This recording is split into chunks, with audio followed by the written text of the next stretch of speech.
Hello everyone. Hey, it's Kylan Hunt with Kylan Hunt and Company, and it's been a super exciting week this week, and I am so excited to share with you some of the things that I experienced this week. And getting deep into the sales space again is so exciting. Okay? If you're in sales and you're not having a good time, then listen to me tonight, okay? Listen intensely to me tonight, because there is no reason for you to not be thoroughly enjoying everything you're doing in the sales space, because selling is such an amazing opportunity to connect and serve people. There's no other reason under the sun to be selling except to serve people. And that is what makes this so much fun. If you're in a job, if you're working somewhere and you're not excited about serving people with what you're doing, get out. You're not any good to your company. You're not doing any good to yourself. You're not helping if you're not enjoying this opportunity. So if you want to stay where you are and you want to keep moving ahead, but you want to really enjoy it, listen to me tonight as we share with you some ideas about how you can make sales so much fun. Now, the things that I put on the description going into this, you may look at that and go, that doesn't look like much fun. Practice and evaluation, really? No, just bear with me, okay? Because when you really begin to grasp what those components can do for you and how they can truly impact your life, selling is so much fun, my friends. That's the thing. Selling is so much fun. So let's just dive in. This week I had the opportunity with one of our companies to just go and invest a lot of time calling people. I had a chance to connect with a couple of them face to face, most of them over the web or over the phone because of COVID and some of the restrictions in different places. But here's the thing. The opportunity to just dive in and get back into the sales space heavy and hard was just absolutely amazing. So I just wanted to share with you three main things tonight. It may not take our whole half hour, but I wanted to share these things with you because for some reason, and I don't know why, but these things were brought to my attention this week. And the first one is action creates attraction. Action creates attraction. Now, what I mean by that is you've got to get out into the sales space, get out into the marketplace, get out where the people are, get on the phone to where the people are, get connected with people right now, because your actions, the actions that you take are going to create attraction. Things are going to start coming towards you. I love referrals. And I've learned over the years to use a referral system that really works well. And I use a referral system that comes from the skill set in leadership called listening. And through the process of questions, we can learn how to listen for referrals during the sales process, not just ask for referrals at the end of the sales process. See, most people are teaching you to ask for referrals at the end of the sales process, and to be quite honest, it's very uncomfortable. It's not real effective. But if you're asking the right questions, and especially opinion-based questions, or some of the information questions for sure about where they get information from, you're going to pick up names. You're going to pick up individuals who have influenced the people that you're working with. You're going to learn about what they've learned and who they've learned from. And in the process of you learning from your customers and from your clients, you're going to pick up some names. You're going to just simply listening to them, you're going to pick up names that you can then seek out on LinkedIn and other places of that nature. Okay? So when you start the actions of connecting with people, You start the actions of calling and connecting and relating with people and just simply communicating with them. You're going to start the process of collecting names and having people just attracted to you. And my friends, that is so amazing. It'll open up unlimited doors of opportunity for you. You know, in our sales training, we call it a sales training, but maybe that's something that we should change a little bit, because it's really not a sales training as most people know. Sales training is normally about the processes and, you know, the scripts and things of this nature, and that's not what we teach at all. We teach a lot about how to think and how to lead yourself so that you can lead others in the sales space. So in our sales training program, we talk quite a bit about the processes of understanding so that we can propose in the right way. Okay? Understanding so that we can propose in the right way. That's a process of the action styles. Okay? So when we're creating that action and we're asking people questions and we're listening for feedback, and those things are coming to us consistently, and the understanding continues to rise, we're making little proposals in the process. And those little proposals, each single little one that happens from both sides of the table, is drawing people to you. It's going to draw people to you. Now, it's got to be done some specific ways, but that requires you to practice and lead yourself, which is our second point. Okay, practice. Practice is vital. So action creates attraction, but you're not going to have the attraction that you want if you're not really practicing the right processes. Now, when I say practicing, I'm talking about picking up the phone and calling somebody and then listening to how you're talking, listening to the questions that you're asking, listening to the feedback from the other person. And then when you're practicing this process of calling people, you're practicing the process of connecting with people. These are some of the most important and most vital aspects of the sales programs. So knowing how to connect with people is critical. So it's a place where you want to practice, okay, consistently. There's sayings out here that practice makes perfect. No, it doesn't. Okay, practice doesn't make perfect. There's no such thing as perfect. Just get perfect out of your mind. The only perfect person to ever walk the planet was Jesus himself, okay? You're never going to be perfect. So practice for excellence. Practice for excellence in all processes. Now, here's the thing about excellence. When you're pursuing a path of excellence, it's very exciting. It's very encouraging. It can be so inspiring when you're pursuing practice for excellence. And when you're pursuing it for excellence, not perfection. Perfection is unattainable, and it can be actually quite degrading, and it actually doesn't help us, okay? But pursuing excellence, that's achievable.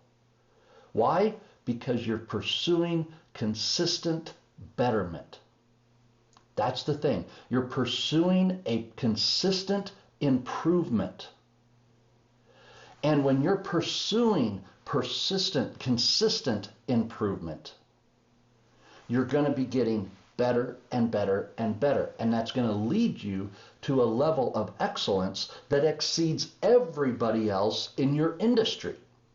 But if you're not practicing, you're not going to get there. Now, there's one other thing that I want to touch on as we go from this point to the third point, and it has to do with practice. If you practice some of the same things over and over and over again, if you practice them consistently, they're going to become permanent in your life. Now, that's not necessarily a bad thing, but it's not always a good thing if what you're practicing is not the right thing. When you're practicing, practice the right things. What are the right things? You're going to learn those through evaluation. The third point for tonight, evaluate everything you do. Always be evaluating yourself. I know for me, there's several things that I wrote down here that I wanted to share with you that I evaluate about my own processes when I'm in the sales space, when I'm working with people. I evaluate my approach. How did I come across? How did I connect with people? What was my first 10 seconds like in that meeting? What was it like to have the first 10 seconds of a conversation on the phone? My approach to someone, I evaluate that every single time. Now, sometimes my evaluation isn't any more than 30 seconds, but I'm consistently evaluating my approach. And I'm thinking, how did I connect? How did I connect? And I ask myself that question. How did I connect? And I'll literally just rate myself. I could have done better. I'll be like a 7. I could have done better, right? There was a few things that I missed. Some of my connections, they just snap, it was like a 9.5 right out of the gate, and they just connect, and it's just like boom, we're off to the races in 5-10 seconds. It just works. But sometimes it just doesn't work as well as others. So I'm always asking, how did I connect? How well did I do in the first 10 seconds? And those little things make big differences at the end of your week, at the end of your day. Okay? So evaluating those things and then ask yourself, what one thing could I have done different? What could I have said differently? How could I have approached differently? What one thing could I have done to improve that process? Right? Now, if you're getting a 9.5, be happy with it. Ask yourself, that was awesome. How do I do that every time? Right? So you're always pursuing that excellence again. But evaluating my approach, I do that all the time. I'm evaluating the feedback that I get.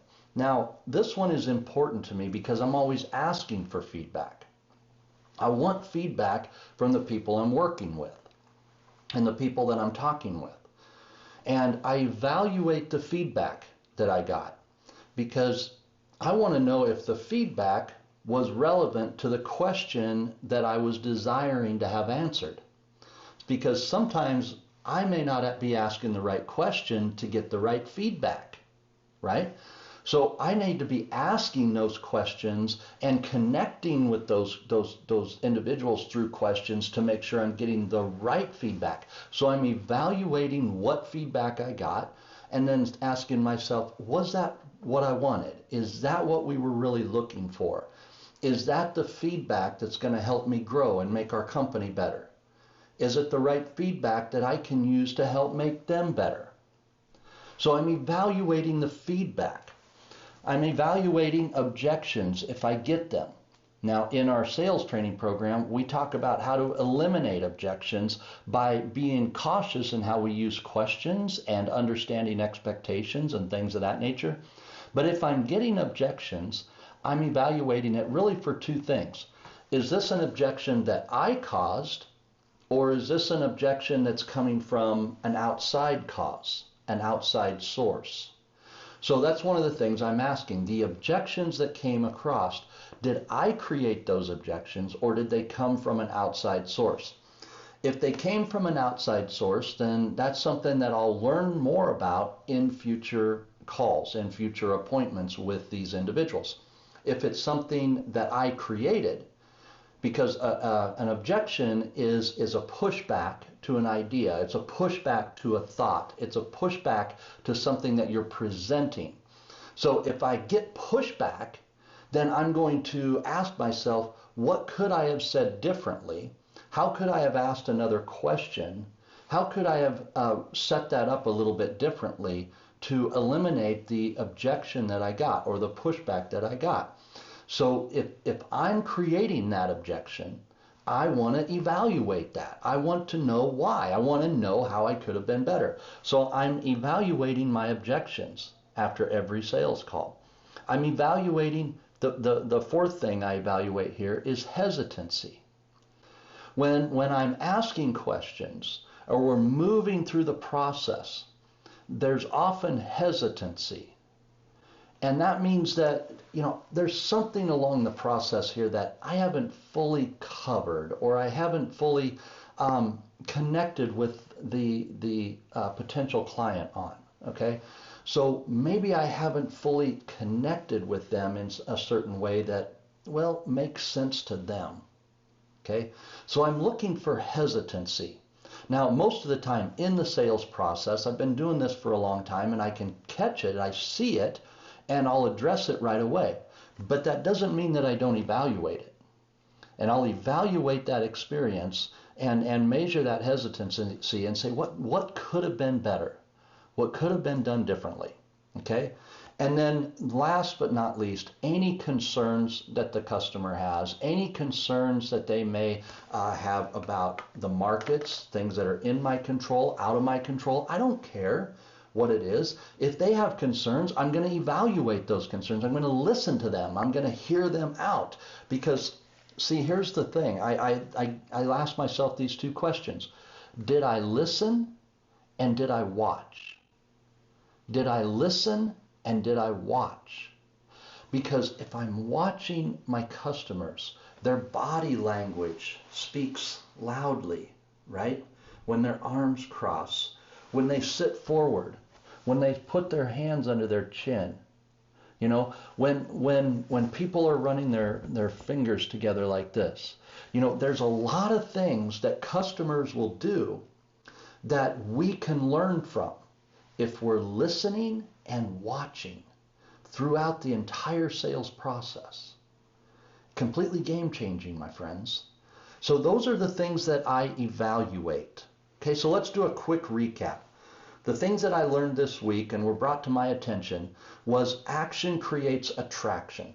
When we go out and we start just doing things, we work in the process, we're going to create an attraction that draws to us, especially when we're taking a leadership approach and we're focusing on sales and connecting from a leader's perspective. We're going to draw people to us. Okay. Number two, practice. Practice isn't ever going to make you perfect, but it'll lead you to excellence. So practice, practice, practice on the right things. And the third thing, evaluation. Evaluate. Evaluate to get better. Evaluate your approach. Evaluate the feedback that you're getting. Evaluate the objections. Evaluate the hesitancy, and evaluate any concerns or any ideas that they had concerning your product, service, or potential idea. Okay? So those are just a few things that I wanted to share with you tonight.